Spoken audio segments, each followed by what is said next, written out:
ஒரு parallel plate கெப்பாசிட்டரில் permittivity வந்து epsilon இருக்குது. அதை வந்து எப்சிலான் பை 2 பெர்மிட்டிவிட்டி இருக்கக்கூடிய மீடியத்தில் கொண்டு போய் அந்த கெப்பாசிட்டரை வச்சோம்னு சொன்னாக்க அந்த கெப்பாசிட்டரோட கெப்பாசிட்டன்ஸ் என்ன ஆகிருக்கும் அப்படின்னு கேட்டிருக்கிறாங்க. Capacitance C is equal to K into epsilon into A divided by D. இந்த ஃபார்முலா நமக்கு ஞாபகம் இருக்கணும்.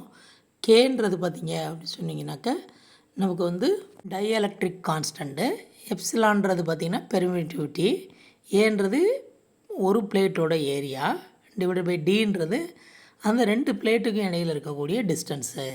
இப்போ இந்த ஃபார்முலா அடிப்படையில் பார்க்கும்போது நம்ம எப்சிலான் பெர்மிட்டிவிட்டி இருக்கக்கூடிய ஒரு மீடியத்திலேருந்து ரெண்டு பிளேட்டையும் எப்சிலான் பை 2 இருக்கக்கூடிய ஒரு மீடியத்துக்கு கொண்டு போனோம்னு சொன்னாக்க கெப்பாசிட்டன்ஸ் வந்து ஹாஃப் ஆகிடும்.